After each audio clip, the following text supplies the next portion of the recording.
Hi, everyone. This is Myckayla with Health Counseling and Therapy.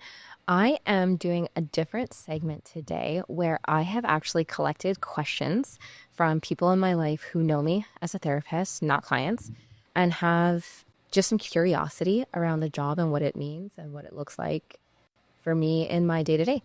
So, question number one is, do I care about the clients that I work with, or is it really just a job to me?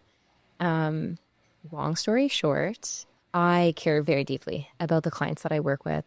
I think to work in this field, you need to have a deep level of like compassion and caring for the people that you see because there are some situations and some stories that you might not connect with. Honestly, most stories you might not connect with, but to care for another human being and care about their well-being and the way that they function in society is like a core tenet to the job. Like I really do care about my clients. I think about them outside of session. I think about them when I see maybe a commercial on TV or something that pops up on my Instagram where I'm like, "Oh my gosh, this would be a perfect analogy for this person." I do care. It's great that this is my job and it's what I get paid to do, but most people in my life who know me personally do know that I am a very like deeply loving and caring person, and I think it just lends to the way that I can connect with my clients here at the practice. Next question is, do I have a therapist?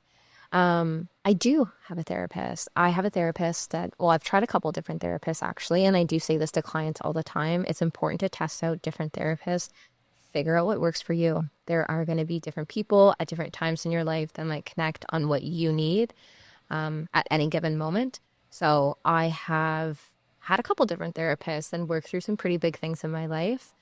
Um, I am more of a situational therapy seeker. I'm not like a consistent therapy user, but I think that therapy is beneficial for everybody, including your therapist. I've seen memes online where it's like, what is my grand therapist here in session? And it's like, girl, let me tell you. Okay, next question is it okay if I don't like your advice? Absolutely. Let me say that again. Absolutely.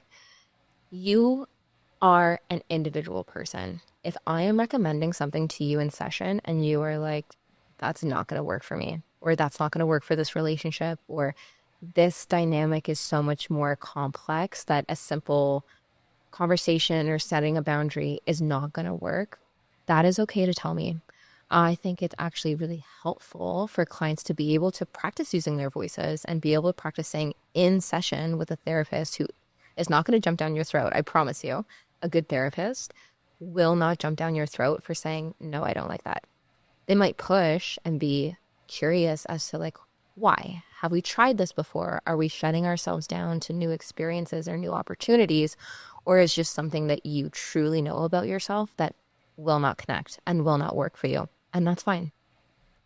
I had a client recently tell me like, no, I absolutely don't want to do that. And it was like, all right, let's do a little bit of a dive into why. I'm not trying to change your mind. I'm trying to understand the why and have you understand the why. But if we still get to a point where it's like, no, that's fine. Such is life. I will not be somebody that goes out and runs a marathon, but will I try a new Pilates activity or go to the gym? Sure, I'll give it a try. I might not love it, but I'll give it a try. It's the same thing when it comes to therapy and your mental health. Next question. Um, so this is a harder one because it is a little more personal, but we'll see how I do. How do you deal with the constant fear of messing up your kids? Um, as a first-time mom and a new parent and a therapist, I think that this is such a loaded question because the short answer is you can't prevent yourself from making mistakes. You are a human being. You are going to make mistakes, including mistakes in parenting. It's just the reality. We are not perfectly regulated machines. There's going to be times where we're short on patience and energy and time. And we might snap or yell or raise our voices or respond in a way that might not 100% connect with the way that we want to parent. I think the biggest piece with this is repair. Any kind of relationship rupture, be it with family member, a spouse, a coworker, and your kids need a repair. You need to take accountability and responsibility over your actions, apologize, and then find a way to move forward together. We are not just going to sweep things under the rug. We're not just going to ignore the issue that happened. Talking about it and solving it is going to do way more good for your kids than pretending that everything is fine and perfect all the time. It's a really tough one, I think, for parents to navigate, myself included, because we all carry our own baggage when it comes to parenting our kids. We don't want to make the same mistakes that our parents did. Not that those mistakes were ever intentional, it's just mistakes. It's part of being a human being. But the worry about how can I guarantee that I don't mess them up? You can't. You can't. And it's hard. It's a really hard thing to grapple with. But it is all about how you fix, how you repair the ruptures that happen within any relationship. Sorry, I don't have a better answer for that one. Why is social media trying to diagnose me? The amount of clients that I have come in that say, I think I have autism because everything on this list of 10 traits to look for in autism, I have. You very well might, but autism, ADHD, OCD, anxiety, all of these like very normalized conditions, like mental health conditions that exist in the world are real and valid, and 100% there are people that navigate this every day.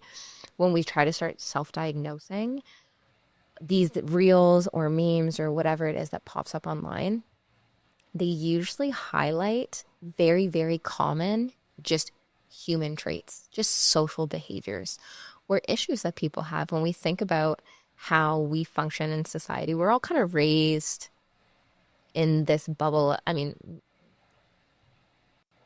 I'm going to say the majority of us listening to this podcast are raised in like a Western culture, right? Where we all kind of grow up with similar ideals. And so there might be similar behaviors. And over diagnosing and symptomizing everything, it makes it very, very complicated. Like maybe you do have a condition that's listed out in the DSM-5. You just might. Am I going to sit here and tell you that because you have a specific interest in something, it means that you have autism? Am I going to sit here and tell you that because you have certain difficulties focusing on task that you have ADHD? No, because that's just the reality of human life. We have so much going on around us, the way that we cope and navigate things. It is going to look different for everybody, but the overdiagnosing online and social media is a big thing. So I promise you, your Instagram and your TikTok is not accurate medical advice. If you do have concerns about something, talk to your therapist about it. We can help you run assessments and then provide that to a psychiatrist, a family doctor who can then go on and do further testing and explore. I say this to clients all the time. I cannot diagnose you, but I can help you navigate symptoms, if that kind of makes sense. Okay, next up is, this is a tough one. How do I stop existential dread thinking? Again, short answer is we can't ever stop feelings or stop thoughts. It's not a beneficial way to kind of explore life, but we can help reduce. With myself personally, when it comes to existential dread, I feel like that pops up a lot around, like sometimes around the new year, sometimes around big holiday celebrations or like major changes that are happening in life. And what helps me, what benefits me when these thoughts start coming into my brain is what is in my control right now? I understand how biology works, and I can understand that there will come a time that I am no longer breathing and my heart is no longer beating. That is the reality of living life, right? I can't sit and try and control that or stop that from happening. It's never worked. At least at the date that I am recording this, it has never worked. So being able to pause and think, What's within my control, right? I'm not doing anything that's significantly harming my life. I can't control or stop that future thing from happening. But in thinking about that, it is robbing me of this present moment, right? And bringing myself back to in this moment right now, what can I do to feel alive, to feel good? And maybe that is having a good laugh with a friend, connecting with somebody who I care about deeply, doing something for myself, going and getting a yummy coffee or listening to a favorite song, whatever it looks like that gives me pleasure in this present moment. And I think it's kind of the best way to navigate that, recognizing that you are living now and you have this one life and kind of engaging with it and doing what you can with it, what's within your power to do with it. Okay. Last question is this is a good one. It's from one of my best friends, and I think it's hilarious. So, when a client laughs in session, or when a client makes me laugh in session, do I feel a deeper connection with them? Do I feel like, oh, we're besties now. We're on the same vibes. I ethically, ethically cannot be best friends with a client. I have my friendships outside of sessions, obviously, and I love my girlfriends. I love the people that I have in my life. And I'm very, very clear with my clients that, if we see each other out in I call it the real world, I can't engage with you. You are more than welcome to come up and say hi to me. I am very clear with those ethical boundaries. But when it comes to like laughing in session and having a joke or having fun, I love it. I absolutely love it. I'm a big believer that laughter is such a beautiful and amazing way to organically connect with somebody. And sometimes when people come into therapy, more often than not, they're struggling with connecting with other people, connecting with themselves, finding a space where they feel heard and understood. Cracking up with your therapist, great way to connect with somebody. Your nervous systems are fully regulating together, connecting. It is such a great way to release and engage. Like I aim, I mean, again, it doesn't happen in every session, but cracking a joke or getting a client to smile is a big thing for me because it is the way that I engage with people in my real life authentically. It's how I show up for the people that I love and care about. And like this first question here, do I care about the people that I work with or is it just a job? It is not just a job. I care about my clients, and laughing with my clients is a way for me to show that care. Um, I love it. I enjoy it. And I think it's an important way to be in session together. Like I said, this was a short and sweet one. If you have any questions that you would love one of our therapists on the team to kind of explore and answer, feel free to send them to us through our Instagram. You can DM them to us, or we have a podcast submission page on our website. I hope you all take care and see you soon.